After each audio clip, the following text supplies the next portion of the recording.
Silicon Valley Bank. Remember, I guarantee Gerald Celente is having a conniption fit. Bullets, bombs, and banks. White shoe boys.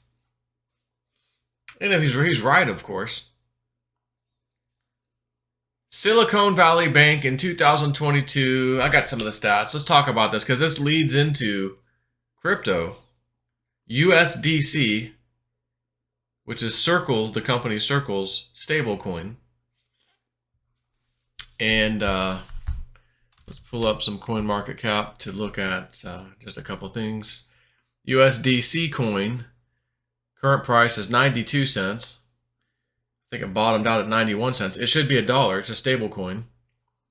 Tether, on the other hand, went up to $1.03 because everyone was flooding into Tether out of USDC because of their potential being affected with this Silicon Valley Bank collapse. And of course, some went into BUSD as well. But it's $1 right now. BUSD is $1. Tether's $1.01. 101. And out of Circle, USDC coin, total circulating supply is $40.8 billion. Tether, on the other hand, is listed $72 billion. BUSD is only $8 billion.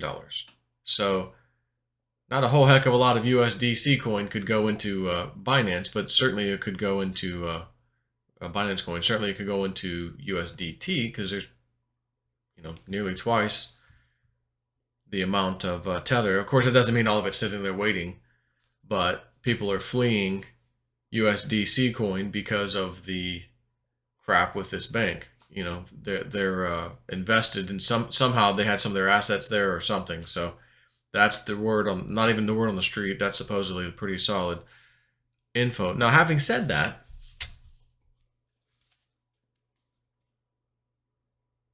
Silicon Valley Bank was a commercial bank headquartered in Santa Clara, California. It was one of the largest banks in the United States and the biggest in Silicon Valley, based on local deposits. With a 25.9% market share as of June 30th, 2016, it was a subsidiary of SVB, not Silicon Valley Bank, but I guess it's called SVB Financial Group, formerly known as Silicon Valley Bank Shares, a bank holding company. You know how those holding companies go, oh, we don't invest stuff, we don't invest our customers. But then when they were allowed to, Bill Clinton changed some rules and things, that old chestnut. And also a member of the S&P 500 index. On March 10th, 2023, after a bank run on its deposits, it failed and was taken into receivership by the Federal Deposit Insurance Corporation, also known as the FDIC, in the second largest bank failure in American financial history. And they're saying, at least on Godlike Productions website, someone's reporting that Oprah stands to lose $500 million due to her exposure, her deposits in that bank. She had most of her large accounts with that bank. Merkel and what's the jabroni Prince, Andrew, Prince, whoever, and Merkel, they were standing to lose millions. They were in there too. One can only hope these little bastards get a taste of their own medicine at some point, right? Having said that, there's something interesting here that I just wanted to share with you. It's a very educational video. Capital ratio as of 2022 of this bank is listed as a tier 1 at 15.2%, 15.26. So basically 15% tier 1 rated capital ratio. That is the highest rating. And to give you an idea of a little Investopedia definition, tier 1 capital represents the strongest form of capital consisting of shareholder equity, disclosed reserves, and certain other income. Under the Basel III standards, banks must maintain the equivalent of 6% of their risk-weighted assets in Tier 1 capital. But I don't think they're in Basel III yet, but it's still similar. Basel 1, then there was Basel 2. We're going to upgrade to Basel 3, make some changes, whatever. Bottom line, they're saying maintain the equivalent of just a measly 6% of your capital, and you are considered the strongest form of capital. You have the least risk of defaulting when you are rated Tier 1. And again, from Wikipedia, just 2022, it says they had 15%, which is more than double, if I'm reading this right, what the requirement of Basel III is. Now, again, I'm not 100% sure what the requirement of Basel II is, but I'm assuming it's at least 6% or a little less than 6%. Maybe they bumped it up to be, Basel III is better. Let's make sure you have more capital there.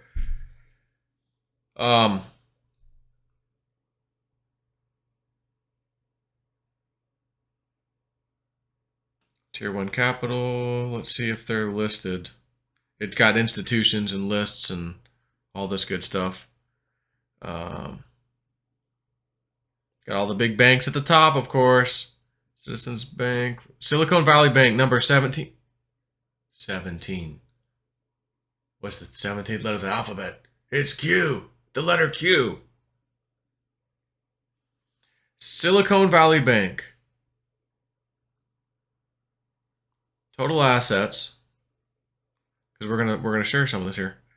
Total assets, $209 billion. This is, I'm not sure as of what, but the most recent this site has updated. Could have been last year. I'm not real sure. Does it say as of when? FDIC definition: Tier 1 core capital as a percent of risk-weighted assets. 2020 quarter 1. Forward risk-weighted assets no longer universally supported. Okay. So this is just, it looks like it's just, well, it says 2020, 2021, 2022. So let's go here. Okay, so back in 17, $209 billion. First Republic Bank, $212 billion.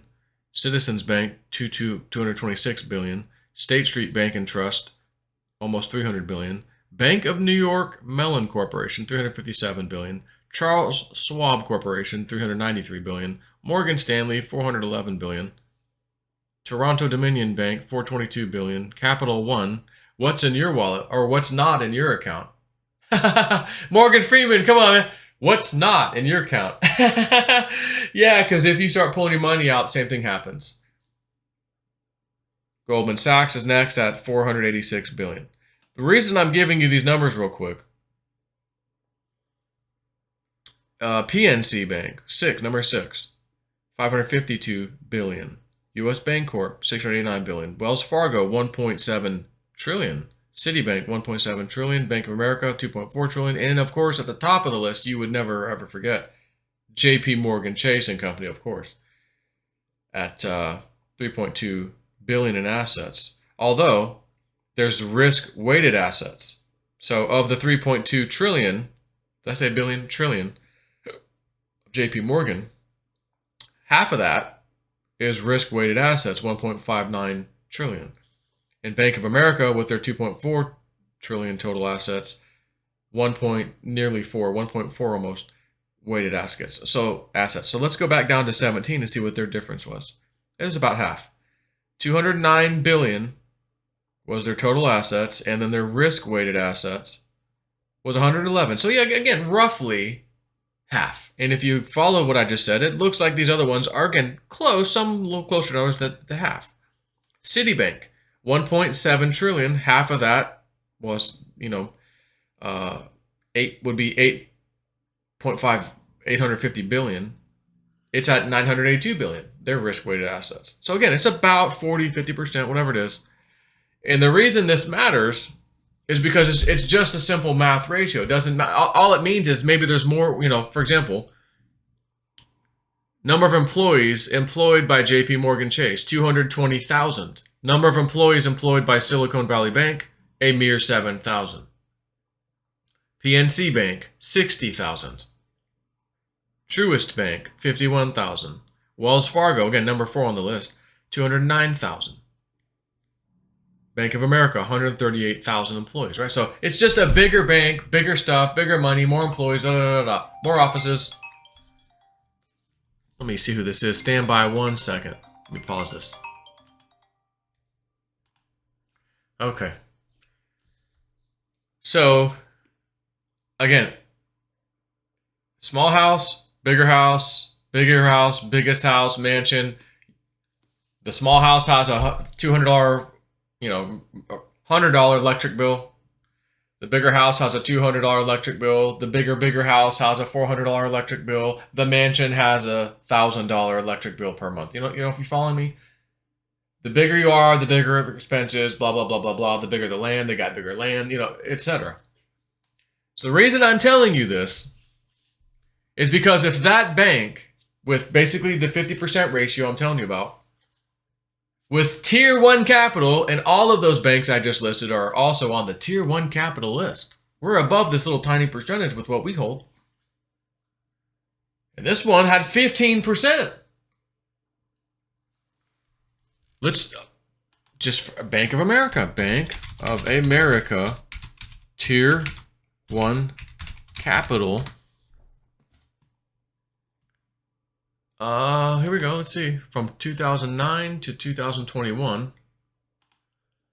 Currently, so the latest is 2021, is 12.1%, highest ever being 13.5%, which was 2020.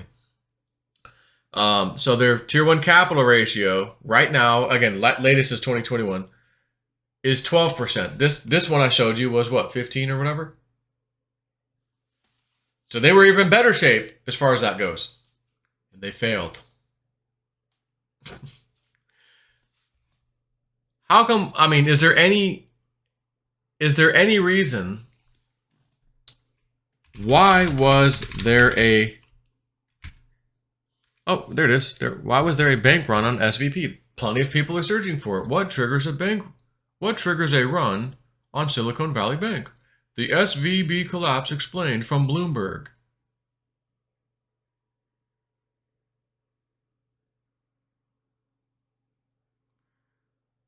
So, Silicon Valley Bank collapses after failing to raise capital. Why would you need to even raise capital? You have all these people in their deposits in there, right? To the tune of billions, hundreds of billions. How a bank run closed SVB and where that could lead. Oh, Bloomberg, you're going to make me join your stupid thing? Because I'm not going to claim your offer. F you.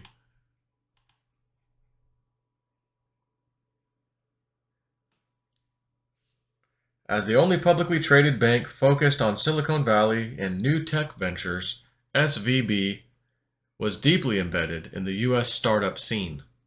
According to its website, it did business with nearly half of all U.S. venture capital-backed startups and 44% of U.S. venture-backed tech and healthcare companies that went public last year. So, let me just pause this while I try to find this for you. Okay, good article. noopinion.substack.com. Why was there a run on Silicon Valley? This is obviously Substack. Nice article. This is gonna make some sense to you. And as I'm reading this, it just makes me think of something Penny Kelly said in one of her look-sees not too long ago. And that was, she's mentioned it more than once. And that was, there was going to be a problem with the banks. People were going to be upset. And the people were going to basically say, you better fix this, or we're going to fix it our way, and you're not going to like our way. So that tells me it'd be kind of the equivalent of, oh, you lost, we don't have enough FDIC insurance, F off. Sorry, see you later. Not enough money there. So let's read this because this whole thing is actually pretty good. Why was there a run on Silicon Valley Bank by Noah Smith? And how will this affect startups and the financial system?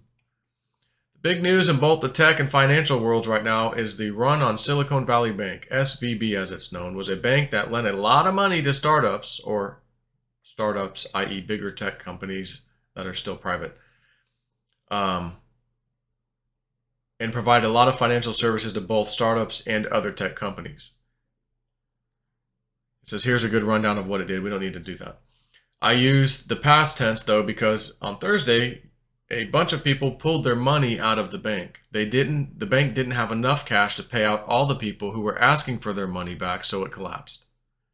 The FDIC, the government agency responsible for preventing and cleaning up bank failures, took the bank into receivership. Now, you might recall, maybe, there was a little video floating around fairly recently of an FDIC meeting where they're in there talking about something like this may be happening, kind of, and how when the people realize the emperor's banks have no close money, your deposits, there could be a bank run, there could be a problem, and how fragile the system really was like bad, and if the people figure this out, it could lead to bad things. Like, I'm paraphrasing a bit because I don't have it exactly in front of me to play for you, but that recently came out, and I may have commented briefly about it. I said, pretty odd that this comes out now. They have this meeting that somehow got leaked out, like as if it wasn't supposed to let you know in advance. And again, the Ezra channel, Shadow of Ezra, get your effing money out of the banks. They were warning months ago. Not interesting. My question, why all the money being pulled out of this bank right now? And why did a whole bunch of people, apparently, with a lot of money, decide right now it's time to pull their money out of that particular bank only? Was it a setup?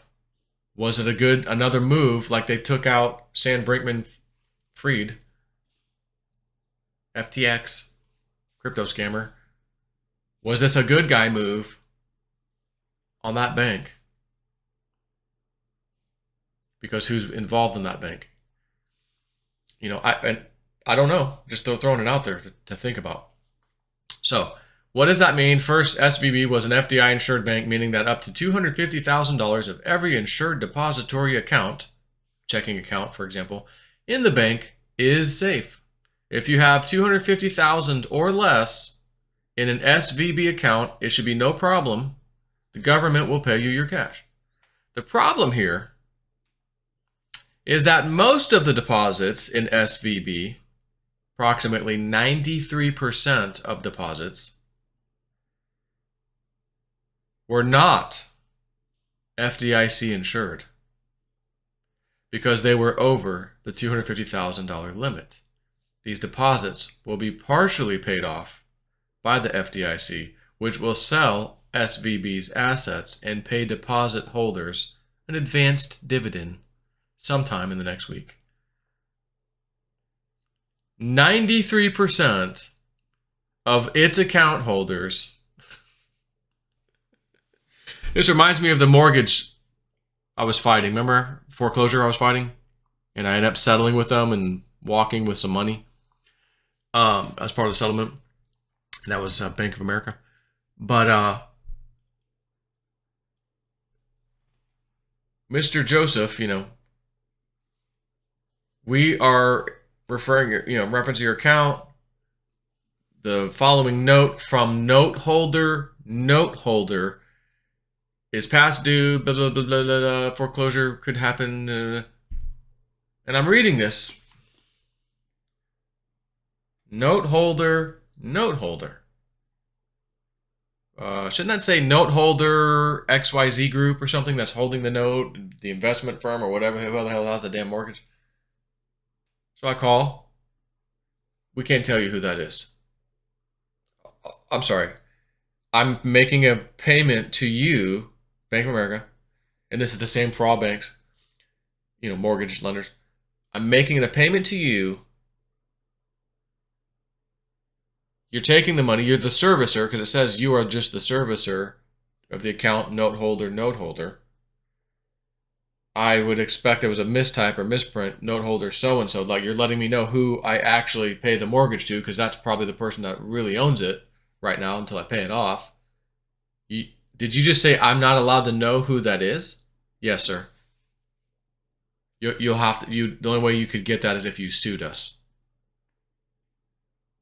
It was at that point that I said, Are you taking notes to update my account still? Yes, sir. Okay. Put this in there. I literally said this. Put this in there. You're going to have to sue me if you think I'm going to make any other payments to you. If you expect any other payments, you're going to have to sue me. Got it? Yes, sir. Okay. Have a nice day. That was around the last time I think they ever called. And it was just the occasional letter. You're behind still. You're behind. That's when old J Snip 4 started getting smart. And this whole effing financial scam. 30-year mortgage. Back in the early 1900s, late 1800s, of course you could buy, land and a house and everything for like 10 grand. People were putting down like 50% and then mortgaging the other 50% for just a few short years. Like it was quick and easy. Then the Great Depression and the big, oh my gosh, the stock market crash. We didn't know this was going to happen. Oh my gosh. We also have a Federal Reserve System now. We're also collecting income tax now from 1913, 1916, 1929 market crash. Oh my gosh, what are we going to do? We don't want anyone to lose their houses. And everybody's out of a job, most people. So we're going to extend the money amount you owe on your mortgage 30 years. You have 30 years, so your payment will be really, really, really, really small to help you survive this depression. A funny thing happened, friends. I've talked about this in the past. Funny thing happened. After the depression, we didn't go back down to a few-year mortgage payoff. Or much less 50% down and then a few years of paying it. Nope.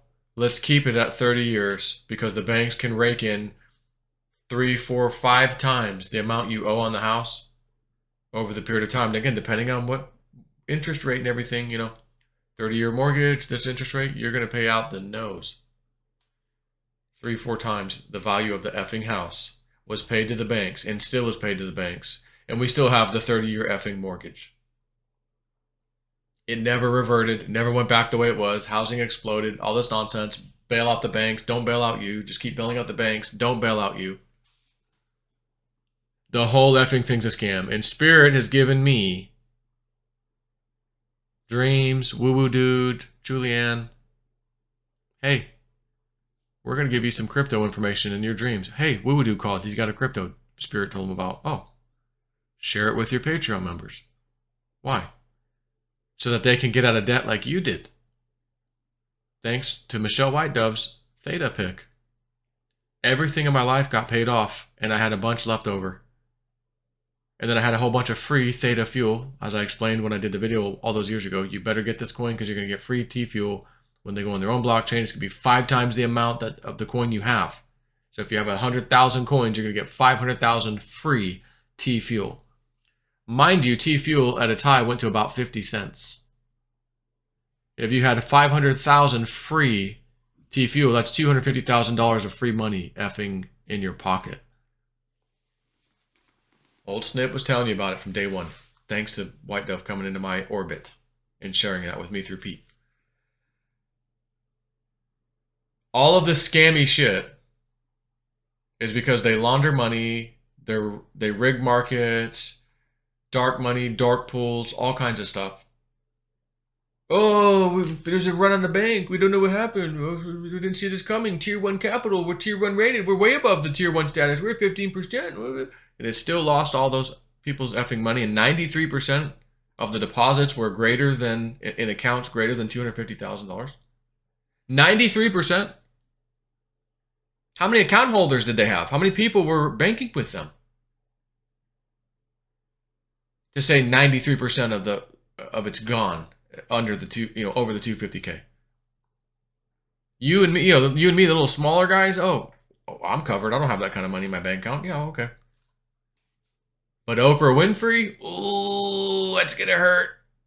Meghan Markle, whatever, Bozo Prince and her. Oh, ooh, that's gonna hurt. Ooh, it's gonna hurt. Hurt me with your best shot. Mm-mm-mm-mm. Why don't you hurt me with your best shot with your bank run? So let's talk a little bit about why this happened and what the ramifications will be. This was a very normal bank run on a very unusual bank. First, let's review the basics of bank runs. If you know this stuff, you can skip to the next section, which again, we can, because a bank runs when people come in and say, I want to pull some money out, or all of my money out. Or it doesn't have to be all of it, just some of it. And if enough people come and say, I want some of my money out,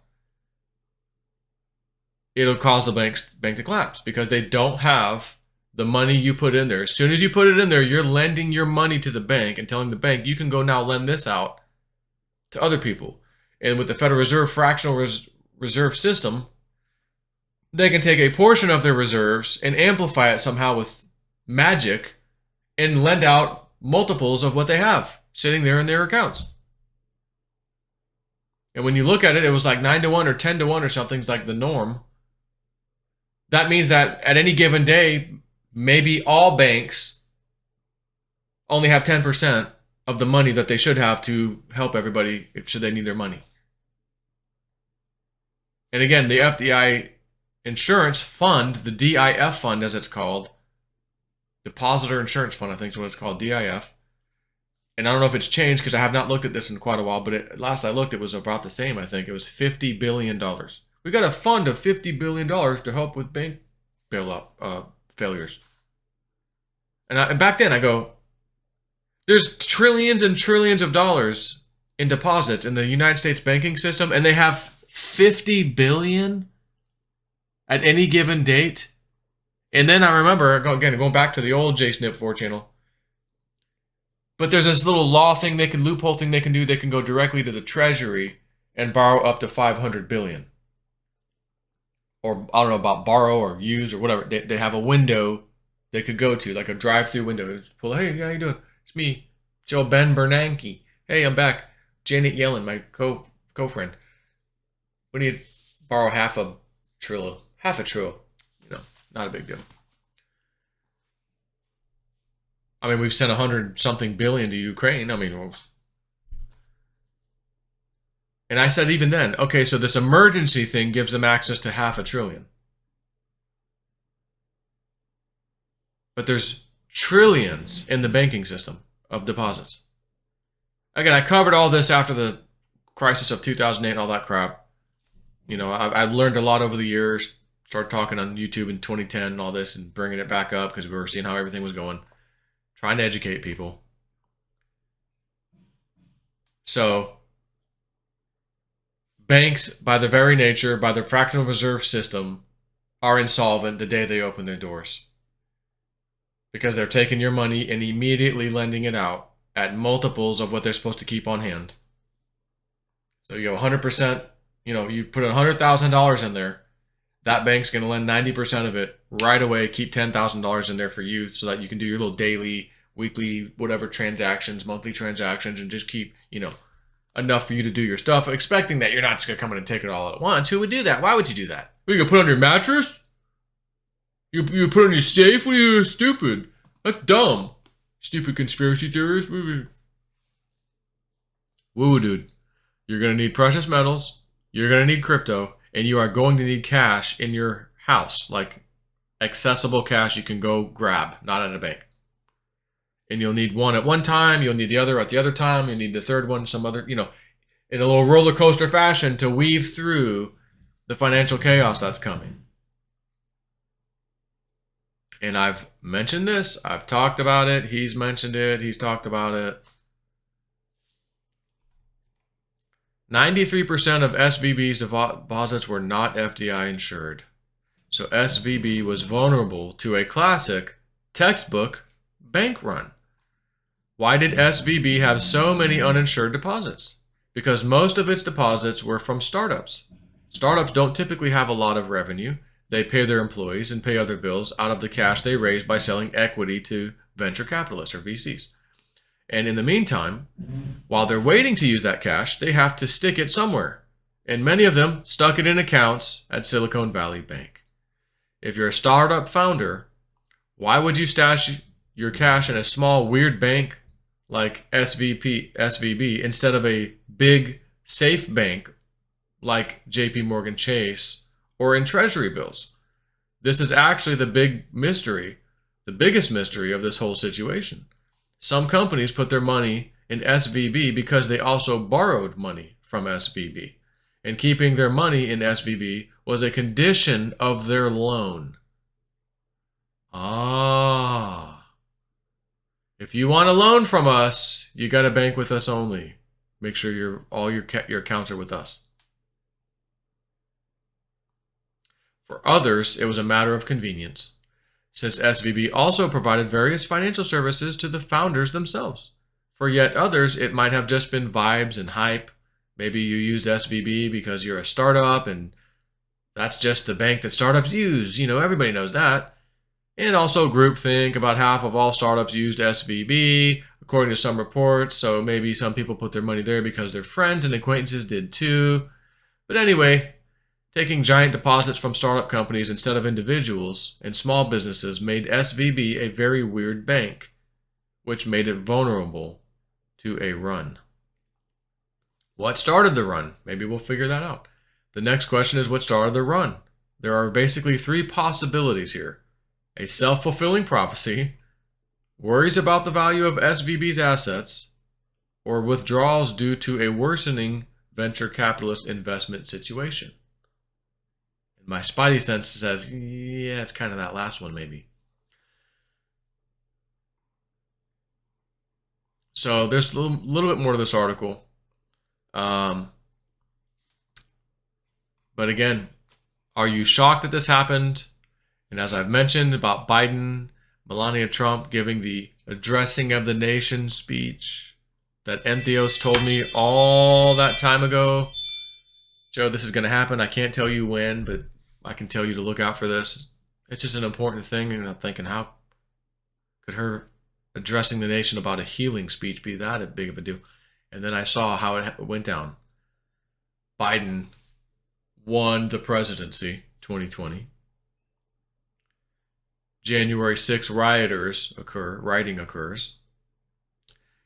Melania Trump comes out, addresses the nation about the need to heal and quell the violence and this and that, in specific regards to the January 6 Fedsurrection, which told me then that thing then became the most mind-blowing piece of information. If they knew she was going to give this addressing of the nation speech, then they knew who was going to win 2020. They knew J6 would happen. They knew. Watch the freaking movie script. Have a nice day. And as I said, from that point forward, I go, oh my God, that means they're going to let the entire system crash because it has to. The financial system is a fraud. The debt system is a fraud. The national debt is a fraud. We print our money, we borrow it into existence from a privately owned company called the Federal Reserve. We then create T-bills, treasury bills, send them out over the world. Hey, who wants them? Got a 10-year, got a 2-year, got a 1-year, got a 15-year, got a 30-year. You can pay interest on that for 30 years, and then you collect all your funds at the end plus the interest. Like, who wants them? Who wants them, baby? And whoever takes them, we taxpayers have to pay the interest, which is hundreds of billions of dollars every year right now. Every effing year, that's where it just goes out. Doesn't come back to us in any way, shape, or form. We're paying interest on this effing fraudulent criminal debt. When we could have printed money from day one without borrowing it into existence, just effing print it, do what the Constitution says. Congress, you have the right and duty to coin the money, set the value of the money, done. Oh, well, and it did say gold shall be the only form of money, by the way, gold and silver. So, I mean, could you stop making payments to everything and go, you know what, you've not given me the proper money to pay this stuff, so it's all fraud. I can't pay. I'm not making any more payments to anything anymore because I don't have real money. Well, the Federal Reserve Act came into being, yeah, and there was a Supreme Court case where someone fought it and said, hey, this isn't gold money. And they said, well, it's backed by gold and silver, or mainly gold, so it's okay still. We can still use the paper money because the gold backing's there. That was a Supreme Court case. I read it long ago. we don't back it by gold anymore. So now it would be ripe for a case. Back to the Supreme Court. Well, they said it was backed by gold then. Now it's not. So we have fiat currency. It's backed by nothing, and all my debt is due. But the Constitution says I'm supposed to use gold money, or from the previous case, you did gold-backed money, and ours isn't. That'd be a whole can of worms someone else would have to deal with, because I'm not. But the whole thing has to come crashing down under Biden, as I've said numerous times. It has to happen under that moron so that Trump can save the day. We'll just say sometime afterwards. I'm not going to say how soon or how not soon. Just sometime afterwards, he'll have to come. I think he'll be back in the loop to help fix things. Okay? Oh, careful what you say on that YouTube snip. Did you say Trump's coming back like he is a president? No, I didn't say that. No. Because that's something YouTube might get you for. I know, and I didn't say that. I just said he might come back into the loop or into the picture in some fashion to help fix what jabroni Biden has done. Because these things have to be done, just like Ukraine has to be done. But if Trump was president and Ukraine happened, how many people would be upset that we're in another war? And oh my gosh, Trump, you said you weren't going to do that. But you and I smart people know why Ukraine is a problem. Human trafficking has been mentioned. Certain labs have been mentioned. And a few other things. It has to be done. So what better way to do it? Putin, no, he's going to do it. Remember when him and Trump are passing the ball back and forth? The old soccer ball. Hey, here you go. The ball's in your court. Yeah. So let all this get dealt with. We got to fix this, and we know just the right guy who can help fix this, and his name is Trump. We can't have him in office when this shit goes down. So, expose the whole effing fraud just like they've been doing. We've seen the COVID fraud. We've seen the SBX, FTX, Sam Bankman-Fried scam, like everything. The hospital scam, the CDC scam, World Health Organization scam, the Ukraine funnel the money scam, right? Everything is being exposed. So why not throw in the banking scam right now? Put it in the mix. And again, 15% Tier 1 capital ratio. We are way above what we need, son. We're at the top of our list, as a matter of fact, son. And you effing failed, son.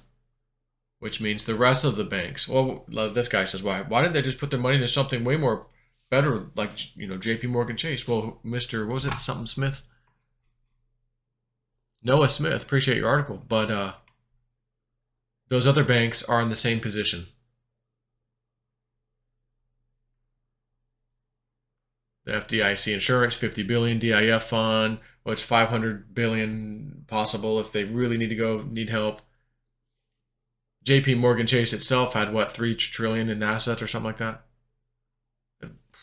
They're done. So, if you have a lot of money, where do you put a lot of money? You do what Lindsey Williams told you, him and not necessarily him, but his elite friends, as he called them, because they were. Gold and silver. Gold and silver. Do you know why there's no tax on gold and silver? That's because that is the elite's money. The paper dollars are for you. We did a little research. Yeah, he's right. There isn't tax paid. That's interesting. So if people have stacks of gold bars, the top elite, in their own private safe and vaults, they don't really care if their cash gets wiped out in the bank, because they've got the backup, so to speak, in gold and silver. And when everything settles down and everything comes back online and okay, everything's calm, they can sell some of that gold, replenish their reserves in their bank accounts, and off they go again, doing everything they do all over again. And because they don't just sit there doing nothing, they're running the world, ruining the world with all their scams and their nonprofits and their NGOs and all the shit that they do. They're getting money all the time. So one little bank failure here or there for them, it means nothing. And typically, they're the ones who know about it in advance, are more than likely perpetuating it, doing it. So their money isn't going to be in the bank that it happens to.